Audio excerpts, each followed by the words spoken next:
오늘도 귀한 수요예배 자리에 나오신 우리 성도님들 한 분 한 분 주님의 이름으로 환영하며 또한 축복합니다. 지난주까지 우리는 이 에베소서에 대한 말씀을 나누면서 오늘 본문의 앞절까지 사도 바울이 이 에베소 교인들에게 또한 오늘날의 신자인 우리들에게 하나님께서 주시는 영적인 전신갑주를 입어야 한다라는 말씀에 대하여 나누었습니다. 그리고 지난주에 특별히 이 전신갑주에 대하여 논하면서 마지막 성령의 검에 대하여 논하며 하나님의 말씀이 우리를 마귀로부터 보호하고 마귀와 대적하여 승리할 수 있게 하는 가장 훌륭한 무기가 된다라는 것에 대하여 나누었죠. 바울은 이 영적인 전신갑주에 대한 말씀을 마친 후에 곧바로 이어서 기도의 중요성에 대하여 알려주고 있습니다. 사랑하는 여러분, 여기서 우리는 궁금증이 생겨봐야 하겠죠. 사도 바울은 왜 영적인 전신갑주를 얘기한 후에 다른 어떠한 부가적인 내용을 하거나 이 전신갑주에 대하여 더 부연하여서 설명하지 않고 왜 기도의 중요성에 대하여 피력을 했었던 것일까요? 그것은 영적인 전신갑주가 온전한 기능을 수행하기 위하여 반드시 필요한 것이 기도였기 때문입니다. 기도하지 않는다면 이 영적인 전신갑주로 완전히 무장되어져서 마귀와 싸울 수 있는 제 능력이 발휘되지 못한다는 것이죠. 우리가 기도하지 않는다면 하나님의 능력을 입을 수가 없게 된다라고까지 설명할 수 있게 되는 것 같습니다. 여러분, 우리는 하나님께 무릎 꿇고 기도하는 자리를 사수하였을 때 하나님께서 우리를 신앙의 자리에 굳건히 세워가게 하실 것입니다. 여러분, 이것이 참 역설적이지 않으신가요? 굉장히 역설적인 말씀이 됩니다. 우리 앞선 말씀이었던 에베소서 6장 13절 말씀이죠. 우리 한 번 더 한번 읽어보도록 하겠습니다. 시작. 그러므로 하나님의 전신갑주를 취하라. 이는 악한 날에 너희가 능히 대적하고 모든 일을 행한 후에 서기 위함이라. 아멘. 자, 우리가 하나님께서 주시는 이 영적인 전신갑주를 입는 이유에 대해서 이 바울 사도가 명확하게 이야기합니다. 그것은 우리가 바로 서기 위함이다라고 말합니다. 우리가 바로 서기 위함이다. 세상의 권세와 마귀의 관계에 능히 쓰러지지 않는 굳건한 신자로서 우리가 바로 서기 위하여 우리는 하나님이 주시는 영적인 전신갑주를 입는 삶을 살아갑니다. 그런데 이러한 전신갑주에 있는 방법이 바로 하나님께 무릎 꿇어 기도하는 삶을 살아가는 것입니다. 우리가 하나님 앞에 무릎 꿇는 삶을 살아갈 때 세상 속에 바로 서는 삶을 살게 된다는 겁니다. 여러분, 이것이 참 역설적이지 않으신가요? 하나님께 무릎 꿇어 기도하는 삶을 살 때 하나님은 우리가 세워지게 하실 것이다. 사랑하는 여러분, 저는 학생회 때에 어느 목사님이 저에게 해주셨던 이 말씀이 참 아직까지도 잊혀지지가 않습니다. 어느 목사님이 저한테 이런 말씀을 하셨어요. 동일아, 하나님은 참 역설적이신 분이다. 하나님은 참 역설적이신 분이다. 가난 속에 부모를 향한 효를 심어두셨고 기도할 때 흘리는 눈물 속에 형용할 수 없는 기쁨을 심어두셨고 십자가의 비참한 죽음 뒤에 거룩한 부활을 숨겨두셨기 때문이다. 우리 하나님은 참 역설적인 하나님이시다. 이런 얘기를 했던 기억이 납니다. 사랑하는 여러분, 이것을 통해 우리가 무엇을 주제해 볼 수 있는 것일까요? 우리가 때때로 우리의 삶 가운데 연약함을 마주하고요, 고통을 마주하고요, 지쳐 쓰러지고 싶을 때를 마주할 때 우리 역설의 하나님께서는 우리가 지쳐 힘들어하는 그 순간에 우리와 함께 하셔서 지침과 연약함이 하나님을 향한 감사가 되며 기쁨이 되며 슬픔을 이겨낼 수 있게 하는 기쁨으로 전환시켜 주시는 삶을 우리가 살 수 있게 되는 것입니다. 하여 사랑하는 여러분, 삶 가운데 연약할 때를 마주하십니까? 아픔의 때를 마주하십니까? 신음할 수 없는 고통 속에 나아가야 할 때를 마주하십니까? 바로 그 자리에 하나님께 무릎 꿇어 기도하시는 삶을 살아가십시오. 그럼 하나님은 우리가 그 연약함과 고통과 고됨과 슬픔과 낙심과 절망과 실패를 승리와 기쁨으로 반드시 바꾸어 가실 것입니다. 이러한 역설의 은혜, 이러한 깊이 있는 역설의 기쁨, 이와 같은 신앙의 삶을 우리의 삶 가운데 매일 누리며 하나님과 동행하는 기쁨을 누리시는 우리 성도님들 될 수 있기를 소망합니다. 바울은 이렇게 신자가 기도하는 삶을 살아갈 때 모든 기도와 간구를 성령 안에서 하여라 라고 또 권면하고 있습니다. 잠시 18절 말씀 보여주실까요? 18절 말씀 보시면 우리 한 번 더 읽어보실까요? 시작.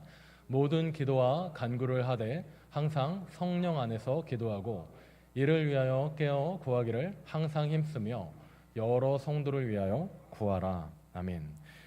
이때 성령 안에서라는 단어에 이 안에서라는 단어가 참 은혜가 되는 단어입니다. 이는 헬라어로 n이라고 하는 단어가 쓰입니다. 이 헬라어 그래서 n이 이 영어로 이제 넘어가며 이제 이것이 in이라는 전치사로 이제 바뀌게 되는 거예요. 이 n이라는 헬라어는 여러 번 우리 성도님들과 나누었던 그런 기억이 납니다.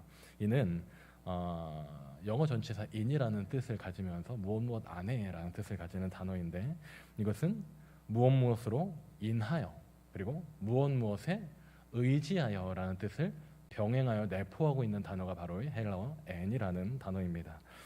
하여 이런 문법적인 해석으로 이것을 해석하게 되면은 모든 기도와 간구를 하되 항상 성령 안에서 항상 성령으로 인하여 항상 성령에 뭐하여 의지하여 기도하고 이를 간구하는 삶을 살아가라라고 표현할 수 있는 것입니다. 여러분 성령에 의지하는 기도를 하십시오. 성령에 의지하여 기도하시는 삶을 살아가십시오. 그렇다면 그 기도가 우리를 마귀와의 대적에서 반드시 승리하여 우리가 절대 쓰러지지 않는 굳건한 신자가 될 수 있게 그 기도가 우리를 하나님 앞에 바르게 세워나가게 될 것입니다. 그런데 이어지는 18절 후반절 말씀을 보니까 이 기도의 효험에 대하여 한 가지 더 기록하고 있습니다. 우리가 기도할 때 성령님께 의지하는 기도를 해야 하는데 이와 같은 기도를 할 때 우리가 세상 속에 마귀와 대적하여 승리하는 삶을 살게 되는데 이 기도의 효험에 대해 우리에게 다시 한번 한 문장으로 정리하여 알려주고 있습니다. 우리 다시 한번 18절 보여주실까요? 하반절 말씀을 보시면 이렇게 기록하고 있죠. 이를 위하여 깨어 구하기를 항상 힘쓰며 무엇을 위하여 구하라 라고 하고 있습니까? 여러 성도를 위하여 구하라 라고 말씀하고 있습니다.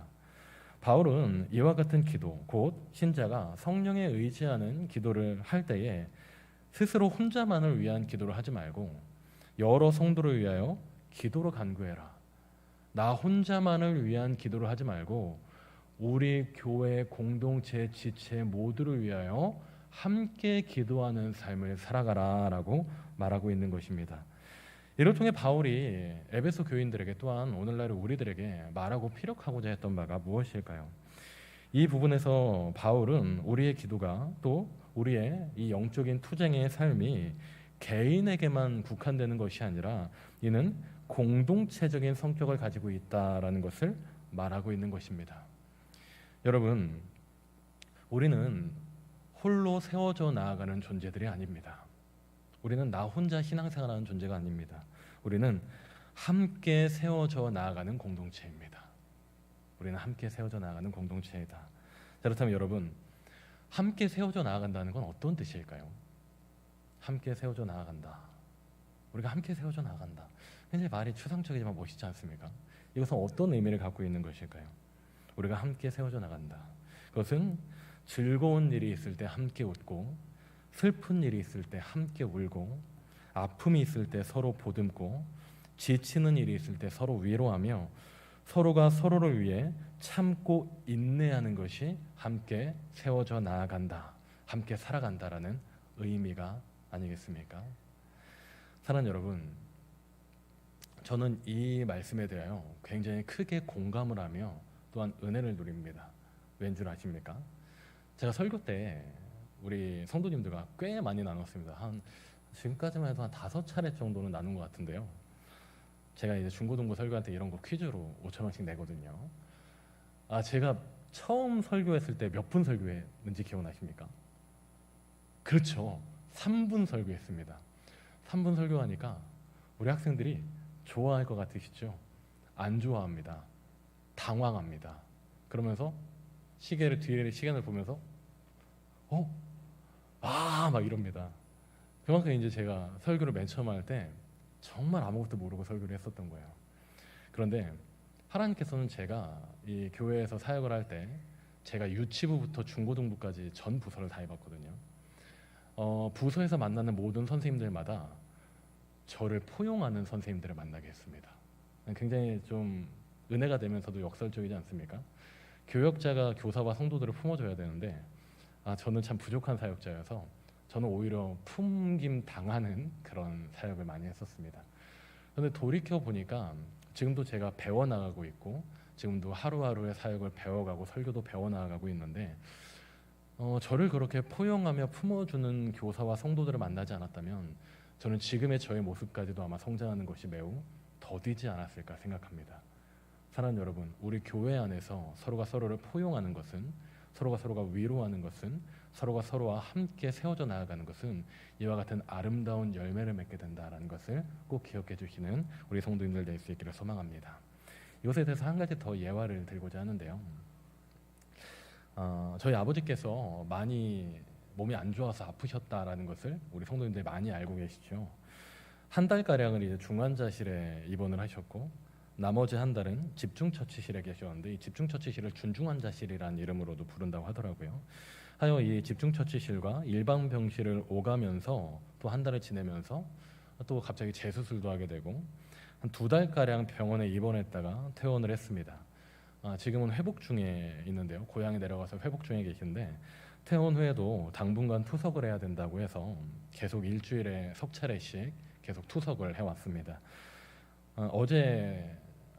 엊그저께 다시 한양대 병원에 와서 이 투석에 대한 검사를 했는데 일주일 동안 투석하지 말고 있어 보다가 일주일 후에 와서 다시 한번 확인해 보자 이런 이야기를 들었다고 하더라고요. 그래서 저와 저희 어머니는 그리고 예비 며느리는 지금 아버지가 투석을 하지 않으실 수 있기를 기대하고 또 기도하고 있습니다. 우리 성도님들도 함께 좀 기도해 주시면 감사하겠습니다. 저희 아버지께서 이 수술을 하신 것이 복부대동맥 수술입니다. 큰 수술이죠. 그런데 저희 아버지는 사실 이 큰 수술을 입원 한 번만 하시지 않으셨습니다. 제가 군대 다녀오고 20살 후반대에도 아버지가 이 관상동맥 우회술이라고 하는 심장 질환, 심혈관 질환의 그 수술을 하셨습니다. 저희 아버지가 초등학교 4학년 때 이 심혈관 질환 판정을 받았거든요. 그래서 저는 어릴 때부터 이 심혈관 질환에 관한 질병, 이 예방법, 무엇으로부터 이 병이 약이 되는지, 그래서 어떤 거 먹으면 안 되는지 이런 거를 저는 계속 공부하고 막 했기 때문에 이 심혈관 질환에 대해서는 제가 어느 정도 도가 좀 텄습니다. 잠시 화면을 보여주시겠습니까? 제가 강도사 목사가 아니라 제가 좀 의사가 된 것 같은 좀 그런 좀 생각이 드네요. 저희 아버지가 처음으로 위급한 상황일 때 이 관상동맥 우회술이라는 수술을 했습니다. 이게 어떤 수술이냐면요. 사람 혈관은 제 얕은 지식으로 큰 3개의 혈관에서 이 온몸으로 피를 이렇게 펌프질해서 보낸다고 합니다. 근데 저희 아버지는 초등학교 4학년 때 이 2개의 혈관이 100%가 막혔었대요. 그리고 나머지 하나가 40%인가 60%가 막혔는데 또 혈관 생김새가 이상해서 이 시술이 안 된다는 겁니다. 그래서 이 혈관 하나 있는 걸로 사셨는데 약물 치료를 계속 하고 지내셨습니다. 그런데 제가 군대 갔다 오고 나서 이 하나 남아 있었던 혈관도 99%가 막혔다고 갑자기 수술을 하게 됐었던 거예요. 이 관상동맥 우회술이 어떤 수술이냐면요. 내 몸에 이 심혈관이 막혀 있으면 내 몸의 다른 혈관을 추출해내서 막힌 혈관을 대체로 잇는 수술이 되는 겁니다. 그렇기 때문에 이 혈관이 죽어가고 있는데 내 몸의 다른 혈관으로 이 부분을 이었기 때문에 이제 피가 통하게 되는 거예요. 내 몸의 심장 혈관이 막혀서 심혈관과 그 심장이 죽어갈 때 내 몸의 다른 혈관으로 막힌 심혈관은 대체하는 수술이 바로 이 관상동맥 우회술입니다.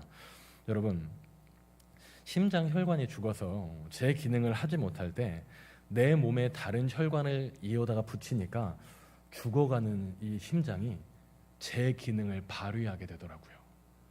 죽어가고 있던 심장이 죽어서 제 기능을 하지 못했던 심장이 제 기능을 해서 살아나게 됐다라는 겁니다. 여러분, 우리가 함께 세워져 나아간다는 것이 바로 이와 같은 의미입니다. 죽어가고 제 기능을 하지 못하는 혈관을 다른 혈관으로 대체하며 도와주며 죽어가는 심장이 제 기능을 할 수 있게 했었던 것처럼 우리가 함께 세워져 나아간다라는 의미는 어느 한 지체가 힘들어 넘어지고 지쳐 낙심해 있을 때 우리가 그를 도와주며 그를 일으키며 죽어가는 영혼을 살려가며 교회가 제 기능을 할 수 있게 도와가는 삶을 살아가는 것이 우리가 함께 세워져 나아가는 방법이구나라고 하는 것입니다. 사랑하는 여러분, 우리 교회가 또한 우리 공동체가 이와 같은 소생의 역사가 일어나는 교회 공동체가 될 수 있기를 소망합니다. 때때로 내 옆에 있는 지체가 낙심했을 때, 아픔에 신음할 때 그를 말없이 위로하며 포용하며 함께 울어주며 말로 하지 않을지라도 위로가 되고 힘이 되는 삶을 살아가는 아름다운 우리 신앙 공동체, 교회 공동체가 될 수 있기를 소망합니다. 하여 전도서 말씀에 이와 같이 기록하고 있는 것이죠. 우리 함께 전도서 4장 12절 말씀 한 목소리로 같이 읽어보도록 하겠습니다. 시작. 한 사람이면 패하겠거니와 두 사람이면 맞설 수 있나니 새 겹줄은 쉽게 끊어지지 아니하느니라. 아멘. 사랑하는 여러분, 우리는 혼자 세워져 나아가는 삶을 살아가지 않습니다. 우리는 함께 세워져 나아가야 하는 것입니다. 오늘 말씀을 기억하며 우리가 하나님께서 부르신 우리 교회 공동체 안에서 아름답게 서로가 서로를 위해 사랑하고 또한 기도하고 전하게 됩니다. 그의 마지막 편지의 내용은 그가 지금껏 말하였던 그 바울 신학의 모든 것을 포괄하고 또 정리하고 있는 요약이다라고 할 수 있습니다. 그리스도로 인하여 누리는 모든 축복, 개인 신자에게 임했었던 축복이 공동체로 이루어지며 그 교회 공동체에서 이루어지는 예수 그리스도로 인한 은혜가 세상 속에 아름답게 드러나게 되고 발현하게 될 것이다라는 축복이 임하게 된다였지요. 특히 하나님과의 위대한 화평으로 시작된 모든 은혜가 이제 신자들이 누리는 영원한 하나님 나라의 복락이 된다라는 메시지를 나누었습니다. 저는 마지막 이 바울의 인사를 보면서 사실 마음이 좀 따뜻해지면서요, 한편으로는 마음 한켠에 뭉클한 그런 감정이 좀 들었습니다. 왜일까요? 바울의 마지막 이 인사를 보면서 저는 왜 마음의 따뜻함과 동시에 뭉클함을 느꼈던 것일까요?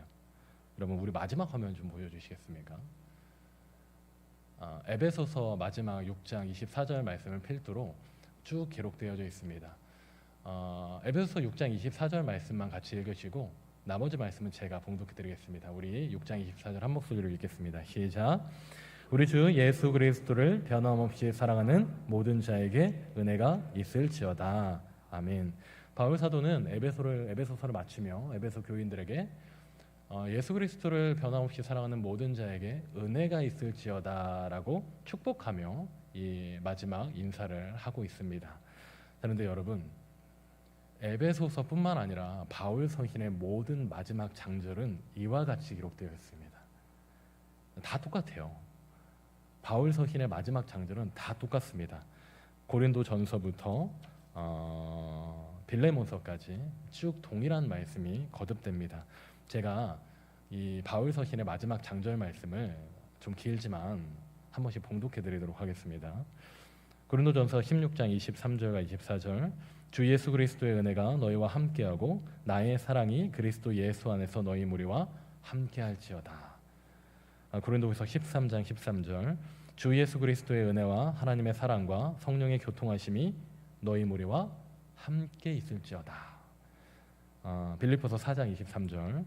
주 예수 그리스도의 은혜가 너희 심령에 있을지어다. 골로새서 4장 18절. 나 바울은 친필로 문안하노니 은혜가 너희에게 있을지어다. 데살로니가 전서 5장 28절. 우리 주 예수 그리스도의 은혜가 너희에게 있을지어다. 데살로니가 후서 3장 18절. 우리 주 예수 그리스도의 은혜가 너희 무리에게 있을지어다. 디모데전서 6장 21절. 이것을 따르는 사람들이 있어 은혜가 너희와 함께 있을지어다.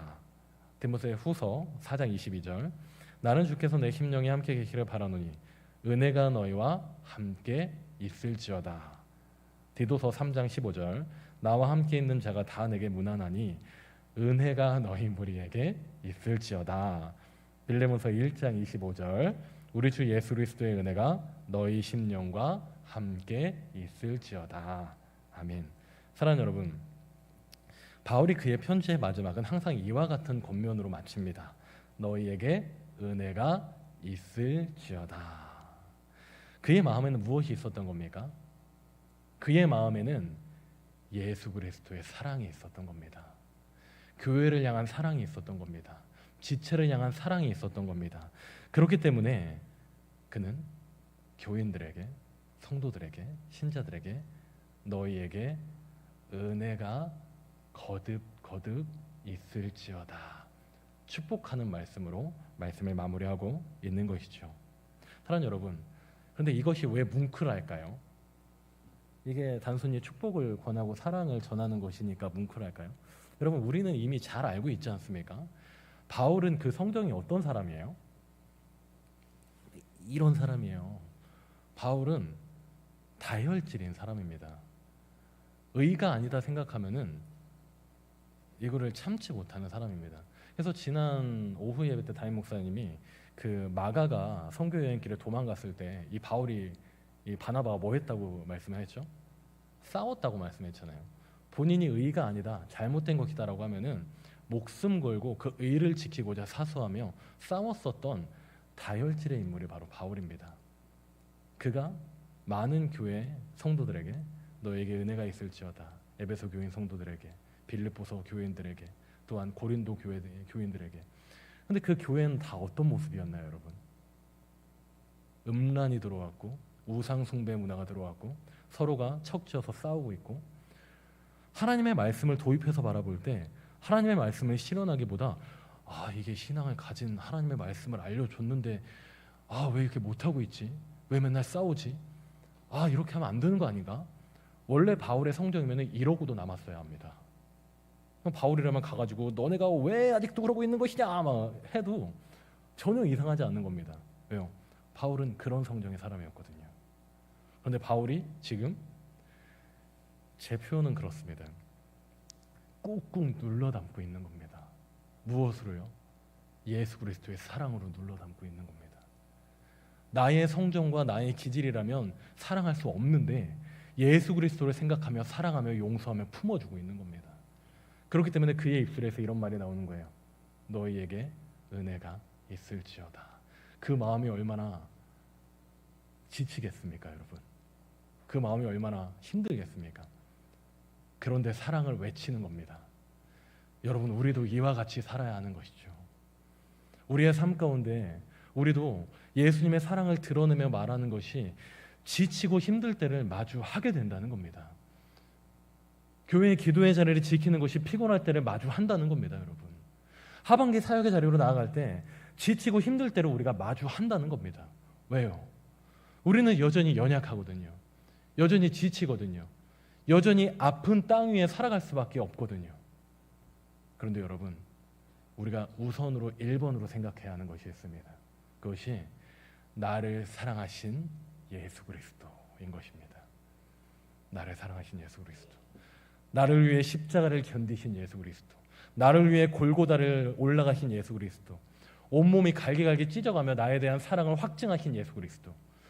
예수님이 그 사랑을 보여주셨기 때문에, 나를 사랑하셔 희생하며 헌신하셨기 때문에 우리도 그 사랑을 힘입는 존재들이라면, 그 사랑을 빚진 사람들이라면 우리도 그 사랑에 보응해서 나도 하나님을 위해, 예수 그리스도를 위해 나 또한 희생하며 헌신하기를 결단하는 삶을 살아가는 것이죠. 여러분, 그것이 우리가 나아가야 하는 신앙의 방법이다, 우리의 신앙의 삶이 된다라고 하는 것입니다. 여러분, 지금 누가 이러한 삶을 살고 있는 겁니까? 사도 바울이 이와 같은 삶으로 실현해 나아가고 있는 것입니다. 그러니까 말하는 거예요. 나를 본받는 삶을 살아가라 말하는 겁니다. 그러면 말하는 겁니다. 너희에게 은혜가 있기를 바란다 말하는 겁니다. 사랑하는 여러분, 이를 통해 우리는 이 바울 서신에, 특히나 에베소서에 기록된 그의 교회론에 대하여 확연하게 엿볼 수가 있게 됩니다. 그것은 우리가 예수 그리스도의 사랑으로 말미암아 함께 세워져 나아간다라고 하는 것이죠. 우리 옆에 계신 분을 바라보면 이렇게 말씀해 보실까요? 우리 함께 세워져 나아갑시다. 함께 세워져 나아갑시다. 함께 세워져 나아갑시다. 우리 앞뒤로도 같이 한번 해보실까요? 우리 함께 세워져 나아갑시다. 아멘. 아멘. 오늘은 저에게 세 분이 해주셨습니다. 오늘 말씀을 기억하며 우리도 이와 같은 사랑을 또한 본받아서 서로가 서로를 위해 기도하고, 때로는 포용하고, 또 용납하고 위로하며 함께 그리스도 안에 아름답게 세워져 나아가는 공동체가 되는 우리 성심교회 될 수 있기를 소망합니다.